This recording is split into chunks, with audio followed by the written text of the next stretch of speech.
J'ai remarqué une forme symétrique sous l'eau. J'ai d'abord pensé à une piste d'atterrissage. Le vaisseau aperçu par un sous-officier de Guantanamo aurait pu décoller de cette base sous-marine. J'ai vu surgir deux autres lumières derrière. Elles se sont mises à clignoter. Pourquoi dans nos océans? Et comment ont-ils réussi à construire une sorte de sous-marin volant? On a construit des maquettes capables de simuler un champ de force et équipées d'un système de propulsion. Il y a 22 ans, on a recensé des centaines d'apparitions d'objets volants et sous-marins non identifiés à Gulf Breeze en Floride. Et vous savez quoi? Ils sont de retour.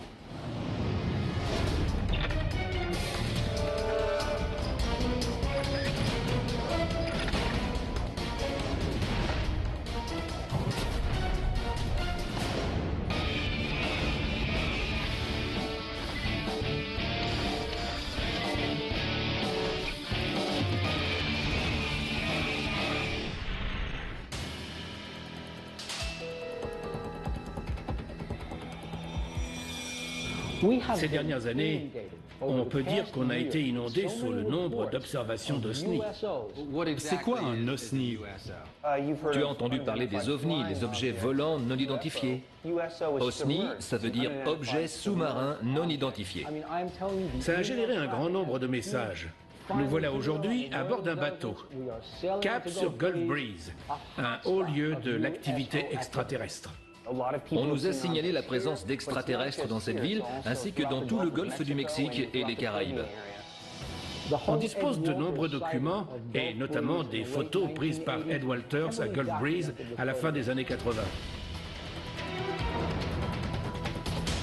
Entre 1987 et 92, on a recensé plus de 200 observations d'OVNI et d'OSNI dans la région de Gulf Breeze. Et pourquoi précisément à Gulf Breeze? Bonne question, on ne sait pas. On pense qu'il y a peut-être une base extraterrestre sous-marine. Une base extraterrestre sous-marine. C'est génial quand on y pense, mais comment trouver des preuves qui puissent étayer cette théorie? Si on commence à chercher des bases de lancement pour ces vaisseaux, on entre dans une toute autre dimension et j'ai encore du mal avec ça. Est-ce que tu crois aux OVNI? Non, pas encore. Mais est-ce que ça te semble crédible?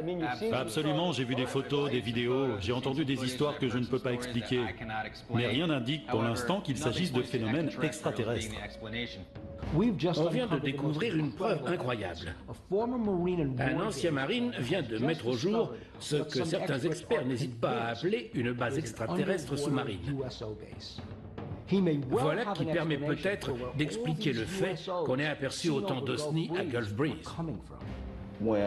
J'étais en train de préparer une manœuvre lorsque j'ai découvert cette île située au sud de Cuba. J'ai remarqué une forme symétrique sous l'eau. Ce n'était pas naturel. Hodge Diaz est un sergent d'artillerie de la marine à la retraite.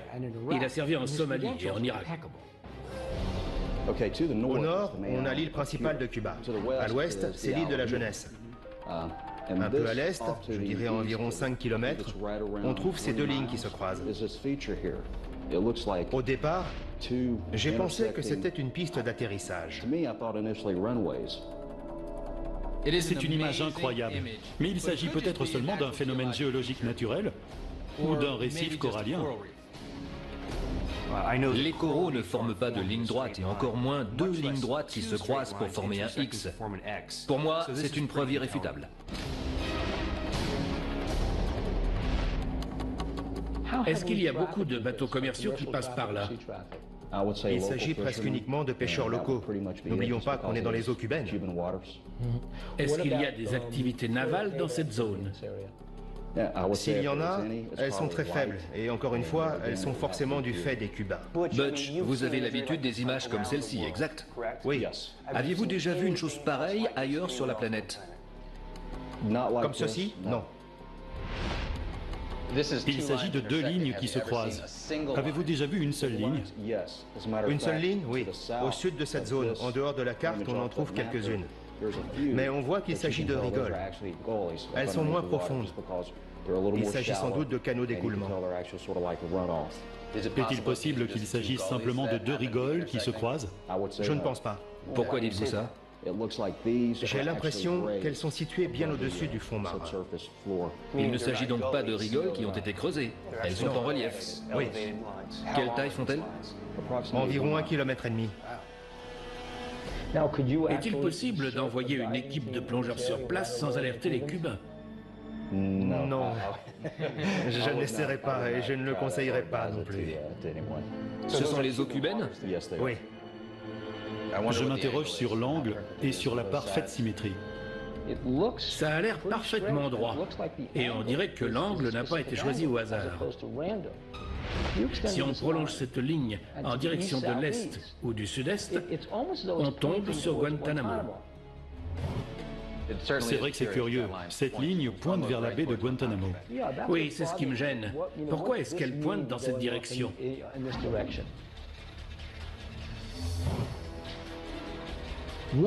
L'une des structures sous-marines pointe dans la direction de la baie de Guantanamo à Cuba. Et on a observé une forte activité extraterrestre dans la région. L'état-major de l'armée américaine refuse d'en parler, mais des soldats ont accepté de témoigner.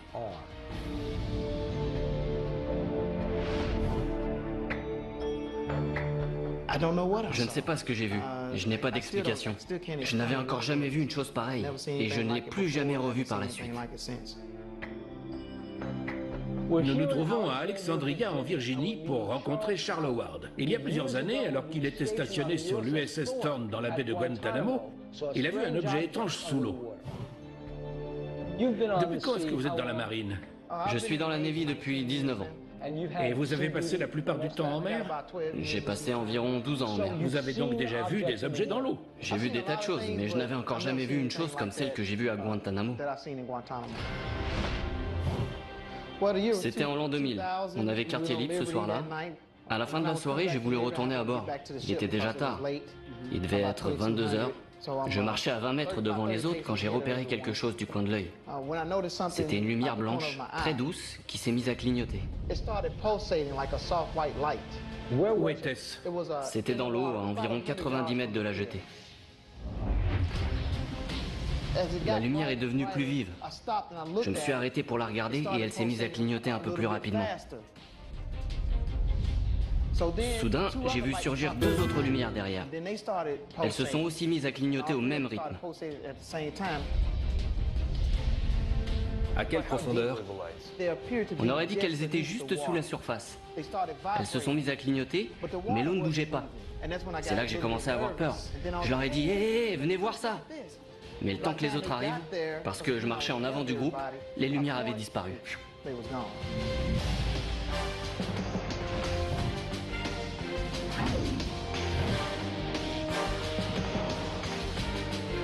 Objet sous-marin non identifié. C'est exactement comme les ovnis qu'on voit dans le ciel, sauf que là, ils sont sous l'eau. Maximilien de Lafayette étudie les OSNI depuis 20 ans. Il a écrit un livre sur les OSNI et sur la présence d'extraterrestres en mer. Il pense que les observations dans la baie de Guantanamo et à Gulf Breeze s'inscrivent dans un projet bien plus grand. L'OSNI est un engin monté sur un châssis. Il y a une sorte de bouclier tout autour de l'OSNI qui fait qu'il ne touche jamais l'eau. Quand on plonge la main dans un verre et qu'on la retire, ça goûte. Les OSNI ne goûtent pas parce qu'ils ne sont jamais en contact avec l'eau. On ne voit jamais d'éclaboussure. Pourquoi? Parce qu'à l'avant de la machine, il y a un vide. Les appareils empruntent ce tunnel pour ne pas se mouiller. D'après Maximilien, les OSNI entrent dans l'eau sans éclaboussure. Tout ça grâce à une sorte de champ de force ou à un vide qui entoure les vaisseaux. Ça permet de repousser l'eau et de ne jamais la toucher. Pourquoi dans les Caraïbes? Pourquoi dans ce golfe? Si l'on en croit les rapports, on dénombre 12 bases extraterrestres. Sous l'eau, il y a des tunnels, des corridors qui relient les différentes bases entre elles. Vous voulez dire qu'il y a des tunnels au fond de la mer? Oui. Maximilien a récolté ces informations auprès de sources anonymes dans l'armée et à la NASA.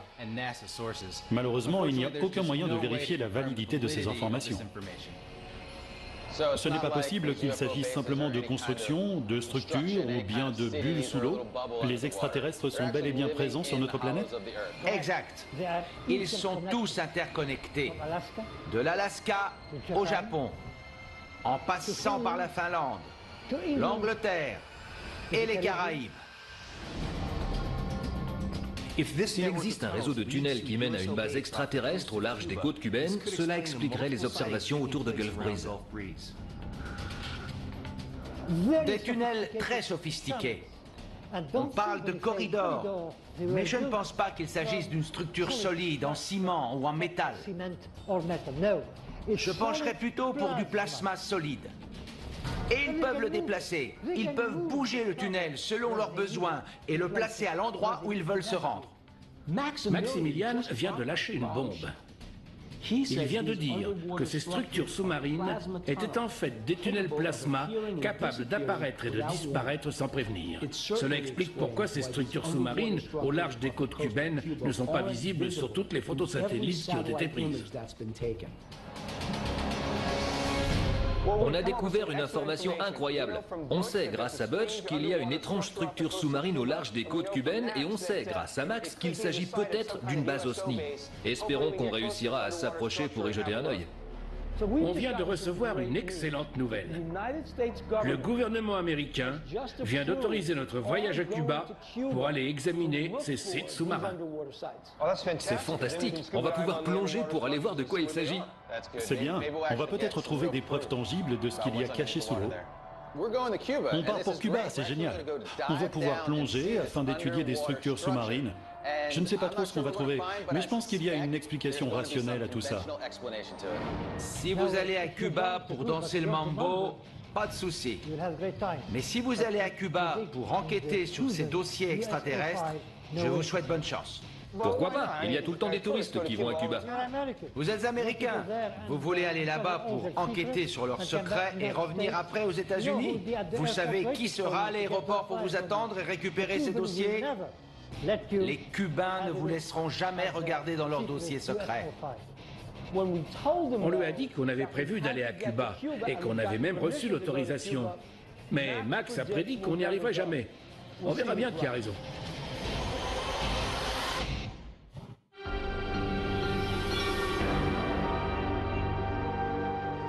On se trouve dans le sud de la Floride. Aujourd'hui, on aurait dû débarquer à Cuba. On a reçu une autorisation écrite du gouvernement américain pour aller enquêter là-bas. On a reçu une autorisation verbale du gouvernement cubain pour mener notre enquête, jusqu'à ce qu'ils découvrent qu'on s'intéresse aux ovnis. Ils ont rejeté purement et simplement notre demande. Ils ont dit, je cite, « Non, nous ne voulons pas être mêlés à cela ». Ça m'étonne parce que généralement, le plus dur, c'est d'obtenir l'autorisation des États-Unis. Mais en apprenant qu'on enquêtait sur les activités extraterrestres dans leurs eaux, les Cubains ont dit non.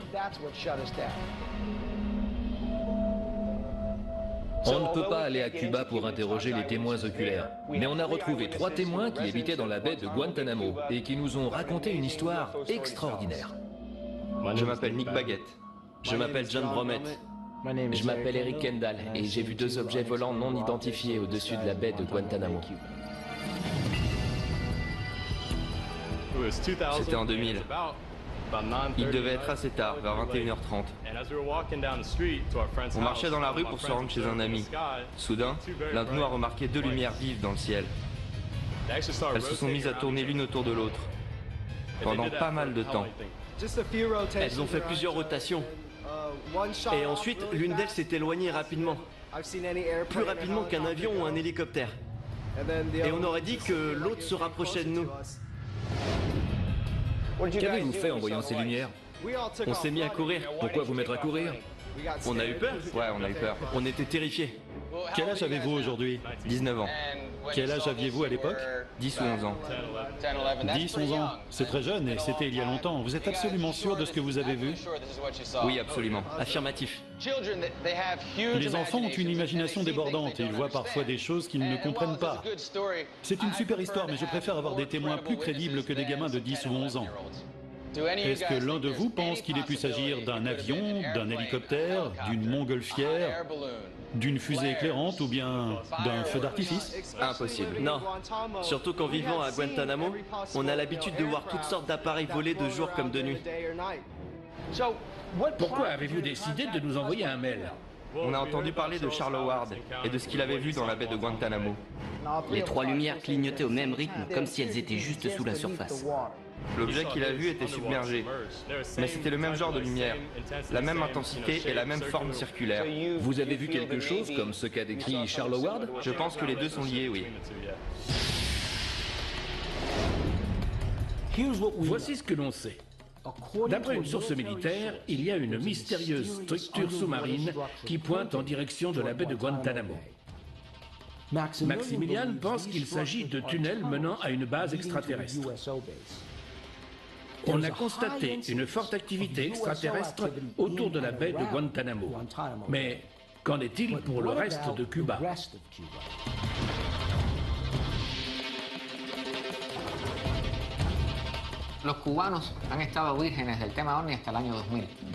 Les Cubains n'y connaissent rien en matière d'OVNI. Ce n'est que vers l'an 2000 que le gouvernement a officiellement commencé à en parler. Il y a eu une ouverture dans les médias. On a enfin mentionné l'existence des OVNI. Carlos Heredero est un ufologue cubain. Il est arrivé aux États-Unis il y a 1 an.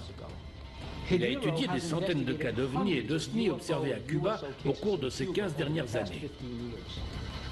Cette carte est le résultat de plus de 200 interviews portant sur les observations d'OVNI. En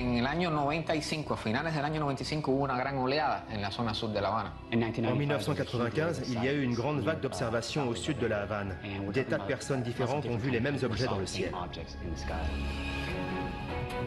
Où se trouve l'île de la Jeunesse sur cette carte? Un peu plus au sud.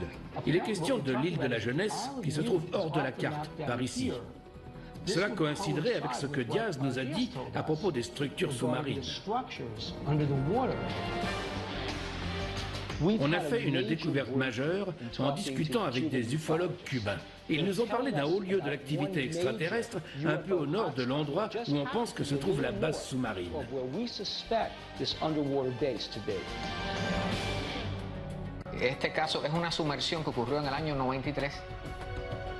Il parle d'un cas précis où un OSNI a plongé sous l'eau à l'endroit dessiné sur la carte.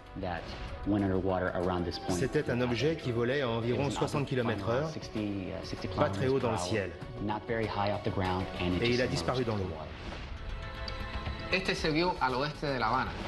Voici le dessin fait par un médecin cubain qui habite à l'est de la Havane. Il a vu un objet sortir de l'eau. Il y avait une lumière, une sorte de flamme au centre de l'appareil. Ça ressemble étrangement à l'appareil qu'Ed Walters a photographié à Gulf Breeze. Regardez. Il y a des cercles autour, il y a toutes ces lumières, et il y a même ce truc au sommet comme sur la photo de Walters. C'est l'un des épisodes les plus incroyables dans l'histoire de l'ufologie. En 1987, Ed Walters a pris plusieurs photos d'une soucoupe volante. Il les a apportées au journal local de Gulf Breeze, qui a publié son histoire. Des centaines de témoins se sont manifestés. Certains ont affirmé avoir vu le même appareil. D'autres ont parlé d'un appareil différent. D'autres encore ont déclaré qu'Ed Walters était un imposteur. Mais peu importe, Gulf Breeze en Floride est devenue la capitale ufologique du monde.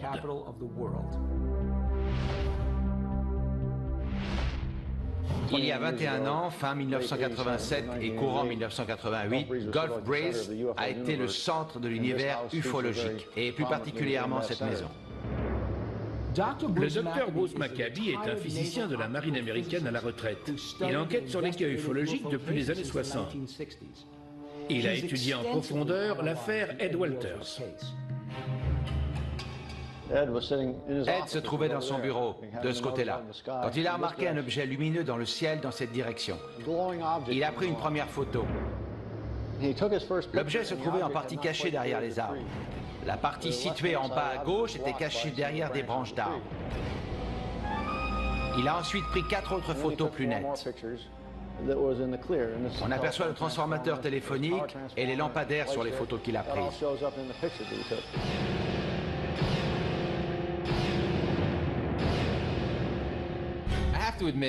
Je dois avouer que l'appareil photographié par Ed Walters et celui dessiné par l'un des témoins à Cuba se ressemblent beaucoup.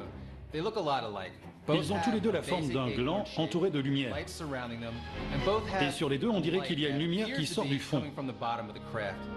Cette forme de gland ressemble trait pour trait à une observation faite à Kecksburg, en Pennsylvanie, en 1965. Au cours des semaines suivantes, il a fait d'autres observations. Il n'en a parlé à personne. Mais d'autres personnes ont vu des choses, et cela a été publié dans les journaux. Ed a été traîné dans la boue par les sceptiques. Les gens le traitaient d'affabulateur. Ed Walters y croyait dur comme fer. Il n'a jamais laissé les sceptiques se mettre en travers de sa route. Il a écrit un livre sur cette épreuve dans lequel il dit « Je suis un homme lambda. Les sceptiques disent de moi que je ne suis pas quelqu'un de célèbre ou de brillant. J'ai passé 2 détecteurs de mensonges et j'ai subi 8 heures de tests psychologiques qui ont prouvé ma santé mentale. Ils n'en ont pas parlé. Les événements incroyables qui ont bouleversé ma famille et notre petite ville ne peuvent pas être balayés par une poignée de sceptiques. Cela soulève des questions et un jour, on aura les réponses. Que sont-ils et que veulent-ils ? Pourquoi les gens ont pensé que l'histoire d'Ed Walters était une supercherie? N'importe quelle photo peut être truquée. Avec un Polaroid 600, on appuie sur le bouton et la photo sort automatiquement. Oui. On a découvert qu'il était possible de créer une double exposition. Chez Polaroid, ils nous ont expliqué qu'il suffisait d'arrêter le moteur. Ed a pris la première photo de l'OVNI un jour seulement après avoir acheté son appareil. Cela voudrait dire qu'Ed était mieux informé que les gens de chez Polaroid. Une double exposition, cela implique de prendre une vue et de l'exposer non seulement à l'image d'origine, mais aussi à une deuxième image. Le résultat, c'est que les images semblent ne faire qu'une, alors qu'en réalité, elles ont été prises à 2 moments différents, mais sur le même morceau de film. De nombreux imposteurs utilisent cette technique de double exposition pour faire croire qu'ils ont pris la photo d'un véritable OVNI. La première photo n'a pas pu être doublement exposée, parce qu'on voit l'arbre qui bloque en partie la vue de l'objet. On ne peut pas faire ça avec une double exposition. C'est possible avec ce qu'on appelle une double exposition masquée. Cela consiste à utiliser un masque afin de bloquer la lumière en arrière-plan, mais c'est impossible avec un appareil de poche. Cela demande une trop grande précision au niveau des contours de l'arbre et de l'objet masqué par l'arbre.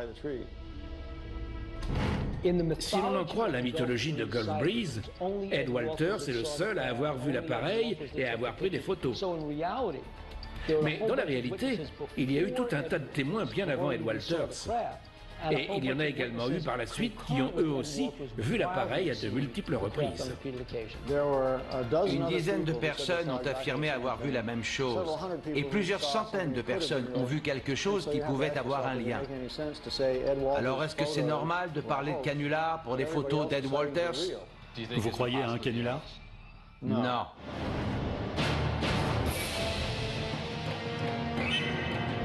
Ce n'est que le sommet de l'iceberg. On dénombre des centaines d'observations d'OSNI et d'OVNI à Gulf Breeze. Il y a peut-être bien quelque chose dans l'océan qui les attire.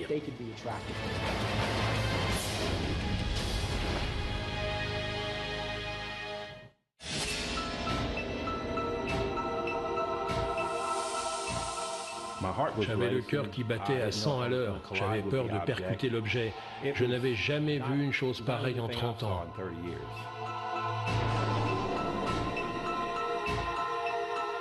En novembre 2007, le capitaine Keith Broussard se trouvait à bord d'un petit bateau qui reliait Panama City à Gulf Breeze, quand soudain, un objet vert, brillant et non identifié est apparu juste sous son bateau. Il est resté terrifié par ce qu'il a vu. Il devait être 3 heures du matin et je me trouvais à 150 km au sud d'ici. J'avais navigué toute la nuit pour rejoindre la baie de Mobile. Soudain, mon sonar s'est déclenché. J'étais censé avoir 400 mètres d'eau sous moi, mais mon sonar indiquait seulement 3,50 mètres. J'ai compris qu'il y avait quelque chose sous le bateau, mais je ne savais pas ce que c'était. J'ai regardé par-dessus bord et j'ai vu que l'eau était verte. J'ai regardé le ciel et j'ai aperçu une lumière derrière moi qui ressemblait à une étoile très brillante. J'ai pris la barre et je me suis rapproché. La lumière s'est déplacée à l'avant du bateau. À ce moment-là, l'objet qui se trouvait sous mon bateau est sorti de l'eau et s'est envolé dans le ciel. Pouvez-vous nous décrire exactement ce que vous avez vu dans l'eau? J'ai d'abord pensé qu'il s'agissait d'un sous-marin parce que c'était cylindrique, mais il n'y avait pas de lumière, donc ça ne pouvait pas être ça. En tout cas, l'eau autour émettait une lueur verte. De multiples témoins d'OSNI ont parlé d'une lumière verte sous leur bateau. Mais il peut s'agir d'un phénomène de bioluminescence. C'est une réaction chimique dans l'eau qui produit de la lumière. En fait, 90% de la vie marine produit de la bioluminescence. Décrivez-moi l'interaction entre l'objet et l'eau. La mer formait une sorte de dôme à l'avant et soudain, il a surgi de l'eau. Un objet sous-marin plus gros que le bateau du capitaine Kiss est sorti de l'eau à toute vitesse. Cela aurait dû créer une vague de pression qui aurait pu facilement submerger le bateau. Il nous reste maintenant à découvrir comment cet objet a réussi à sortir de l'eau aussi facilement sans faire chavirer le bateau du capitaine Kiss. Le témoignage du capitaine Kiss est conforme à celui de l'officier Howard et de nombreux autres témoins qui disent qu'ils ont vu un appareil entrer ou sortir de l'eau sans faire d'éclaboussure. Comment est-ce possible? Qu'est-ce qui vous est passé par la tête à ce moment-là? J'étais pétrifié, je ne savais pas ce qui m'attendait. J'étais à 150 km des côtes, j'étais dans une zone de silence radio. Je n'avais pas moyen d'entrer en communication avec la côte en cas de pépin. Combien de temps prend le trajet habituellement? Il faut 3 jours. Vous vous arrêtez pour dormir ou bien est-ce que vous naviguez non-stop? En général, j'attache le gouvernail pour dormir un peu. On peut imaginer que vous étiez simplement très fatigué. Vous étiez debout depuis un moment. Vos yeux ont pu vous jouer des tours dû au manque de sommeil. J'ai l'habitude de ce genre de situation. Je me repose toujours avant de sortir en mer. Kiss a l'air convaincu de ce qu'il a vu. Si cela se confirmait, ce serait une rencontre vraiment incroyable. Mais il ne faut pas perdre de vue que cet homme a passé plusieurs jours en mer, seul, et qu'il n'a dormi que quelques heures. D'un point de vue scientifique, ça peut provoquer des hallucinations. S'il a vu quelque chose, je ne suis pas convaincu qu'il s'agisse véritablement d'un OSNI. J'ai signalé l'incident à mon arrivée à la marina de Pirates Cove. Qu'est-ce qu'ils ont dit? Ils m'ont regardé et m'ont dit « Oh, vous en avez été témoin, vous aussi ?» Ils m'ont avoué qu'on rencontrait parfois de drôles de choses au large. Comme je l'ai expliqué, je navigue depuis 30 ans et c'est la chose la plus étrange que j'ai jamais vue. La lumière verte que le capitaine Kiss a repérée est très semblable à ce que des pêcheurs de requins locaux ont vu au large des côtes de Gulf Breeze. Parfois, quand on est en mer, il nous arrive de voir des lumières dans l'eau. Des sortes de cercles luisants de couleur verte à environ 3 mètres de profondeur.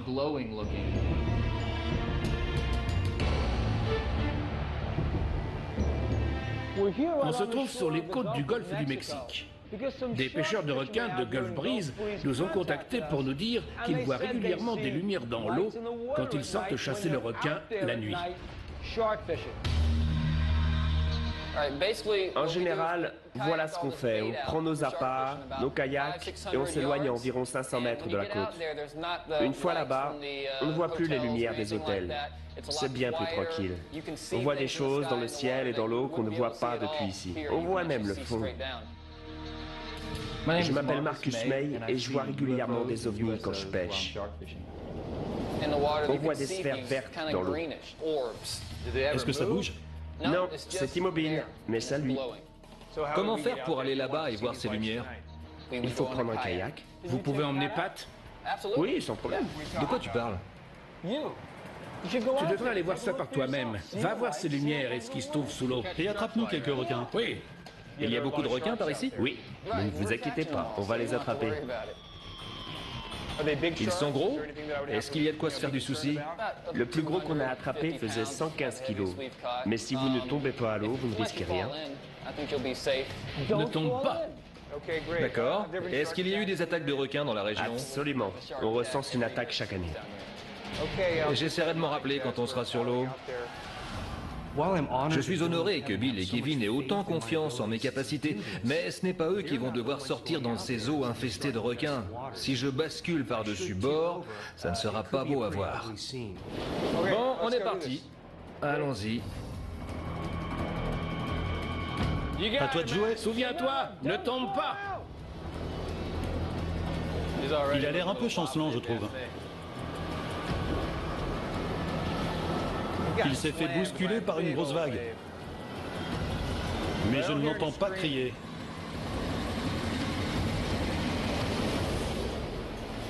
Tu vois quelque chose dans l'eau? Quand je mets ma pagaie dans l'eau et que je remue, elle devient bioluminescente. Mais il en faut beaucoup pour créer toute cette lumière. Pat a réussi à créer de la lumière simplement en tapant avec sa rame dans l'eau. C'est ce qu'on appelle la bioluminescence. C'est une réaction chimique provoquée par un organisme. Le résultat de cette réaction chimique, c'est l'émission de lumière. C'est une très bonne explication pour le phénomène que les pêcheurs ont observé. On a largué l'appât. Marcus dit qu'il y a des requins tout autour de nous. Je vois des ombres sous le bateau, mais ce n'est pas très précis. Il n'y a pas de clair de lune ce soir. L'eau est vraiment très sombre. La côte a l'air très loin. Si j'avais un problème, ce serait dur de pagayer jusqu'à la côte. Mieux vaut ne pas avoir d'ennui. Est-ce que c'est stable? Tu arrives à garder l'équilibre? Le kayak tangue un peu, mais ça va. Attends. Je crois que quelque chose vient de percuter mon kayak.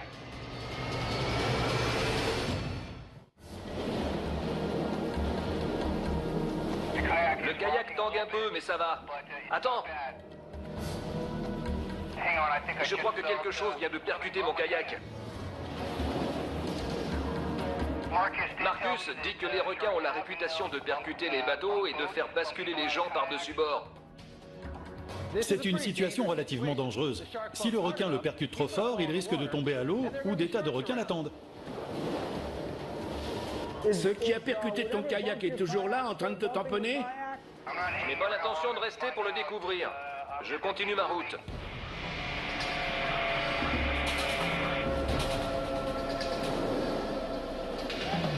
Le voilà! Hé, vous avez réussi!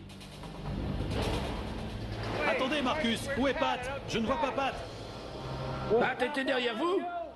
Oui. Je ne vois pas Pat. Bon, Pat, Marcus est de retour. On attend que toi.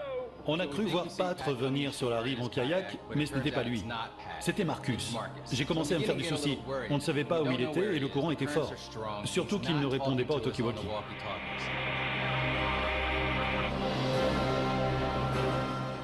Je vois Pat sur la gauche. Tu vois Pat?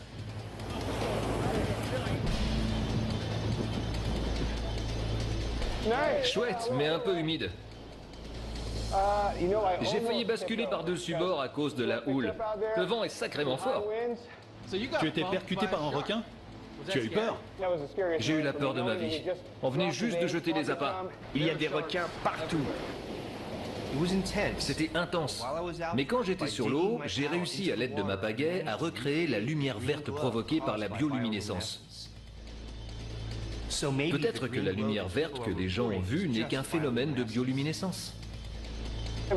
Il faisait tellement noir qu'on avait du mal à se voir. En bougeant ta pagaie sous le bateau, tu as vu de la bioluminescence? Oui, mais il dit que ça n'a rien à voir avec les boules de lumière qu'il a vues. Les sphères faisaient cette taille-là et elles devaient être à 3 mètres de fond. Vous avez vu quelque chose d'aussi gros? Oui. Marcus dit que ce n'est pas de la bioluminescence qu'il a vu. Il a vu des sphères vertes et lumineuses. Et la bioluminescence n'explique pas ce que le capitaine Kiss et les autres témoins ont vu.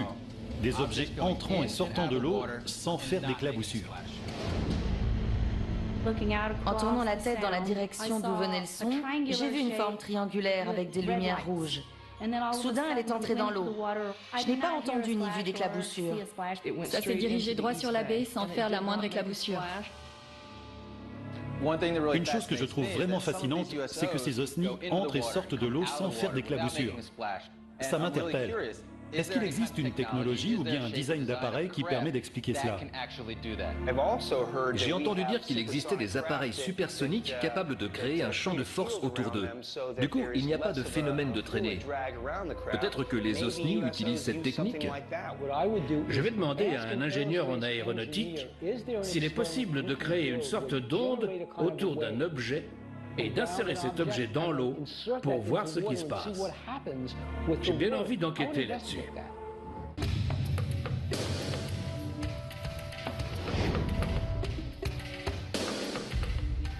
Nous voici chez Flowmetrics pour rencontrer Steve Harrington. Il est ingénieur en aéronautique. On est là pour mener une expérience visant à minimiser les éclaboussures lorsqu'un disque entre dans l'eau afin d'imiter les propriétés d'un OSNI. Les OSNI entrent dans l'eau sans créer d'éclaboussures. C'est ce que les témoins et Maximilian nous ont dit. Quand on plonge la main dans un verre et qu'on la retire, ça goûte. Les OSNI ne goûtent pas parce qu'ils ne sont jamais en contact avec l'eau. On espère que vous pourrez nous aider à comprendre comment c'est possible. Quand un objet entre dans l'eau à grande vitesse, il a tendance à créer une petite colonne d'air derrière lui. Et quand l'eau reprend sa place, c'est là qu'on observe des éclaboussures. Mais si on met suffisamment de bulles dans l'eau, on change la densité de l'eau à proximité de l'objet. L'eau devient plus compressible et quand elle reprend sa place, il n'y a pas ce pic de pression responsable des éclaboussures. On a construit des maquettes capables de simuler un champ de force et équipées d'un système de propulsion qui va pousser l'eau sur les côtés au moment où l'OSNI entre dans l'eau. L'autre chose qu'on va tenter aujourd'hui, c'est un revêtement hydrophile qui attire l'eau. À l'inverse, la cire est un revêtement hydrophobe. Après avoir lavé votre voiture, par exemple, l'eau a tendance à perler à cause de ce revêtement hydrophobe. Autrement dit, le revêtement hydrophile va créer moins d'éclaboussures et donner un rendu plus lisse autour de l'objet qu'un revêtement hydrophobe, qui repousse l'eau et crée des éclaboussures. Oui, exactement. On va filmer chacune des plongées avec une caméra 300 images par seconde. On va faire une analyse image par image pour voir précisément l'importance des éclaboussures. Lançons-le et voyons ce que ça donne. 3, 2, 1. Bon, notre premier essai va servir de contrôle. L'ingénieur en aéronautique Steve Harrington a créé un OSNI miniature. On va tester plusieurs façons de réduire les éclaboussures de l'appareil lorsqu'il entre dans l'eau. 3, 2, 1. Wow! C'est plus important que je ne le pensais. Ça a éclaboussé? Sacrément. Je suis très surpris qu'un objet aussi petit puisse créer autant d'éclaboussures. Tous les témoignages d'observation d'OSNI ont décrit un gros objet entrant dans l'eau sans provoquer d'éclaboussures. Les trois lumières clignotaient au même rythme, comme si elles étaient juste sous la surface. Mais l'eau ne bougeait pas. On pense savoir comment c'est possible. Ici, on a un tuyau avec de l'air comprimé qui est relié au réservoir qu'on a vu juste avant. Ensuite, il y a des jets sur l'avant par lesquels l'air va sortir. Je remplis d'air comprimé. La pression monte. C'est bon. J'adore ce bruit. 3, 2, 1. Tire d'un coup sec. Ça a diminué les éclaboussures. Comment? Ça a diminué les éclaboussures. Tu as de l'eau plein le visage. Pas vraiment. Ce n'est pas très différent de la première fois. D'accord. On doit se concentrer sur la première éclaboussure. Malheureusement, tout se passe tellement vite qu'on ne voit rien à l'œil nu. Est-ce qu'il y a un changement? Je ne sais pas encore. Il faudra attendre de voir les images. On a recouvert l'OSNI avec un revêtement hydrophile. On espère que les éclaboussures seront moins importantes. 3, 2, 1. J'ai vu des éclaboussures au moment de l'entrée dans l'eau. Mais il y a un changement au niveau des éclaboussures secondaires. C'est ce qui compte. Oui. On ne voit jamais d'éclaboussures parce qu'à l'avant de la machine, il y a un vide. Les appareils empruntent ce tunnel pour ne pas se mouiller. Si on cherche un objet capable d'entrer dans l'eau sans créer la moindre éclaboussure, il faut partir sur une forme différente. à moins que l'objet lui-même soit enfermé dans une sorte d'onde qui est invisible à l'œil nu. Et en réalité, c'est cette onde qui change de forme. Bill et Maximilian ont tous les deux une théorie intéressante sur les OSNI. Ils parlent d'un champ de force qui entoure les objets et qui les empêche d'éclabousser quand ils entrent dans l'eau.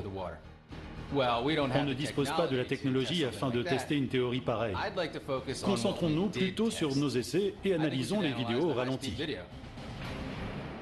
Regardons d'abord la vidéo de contrôle.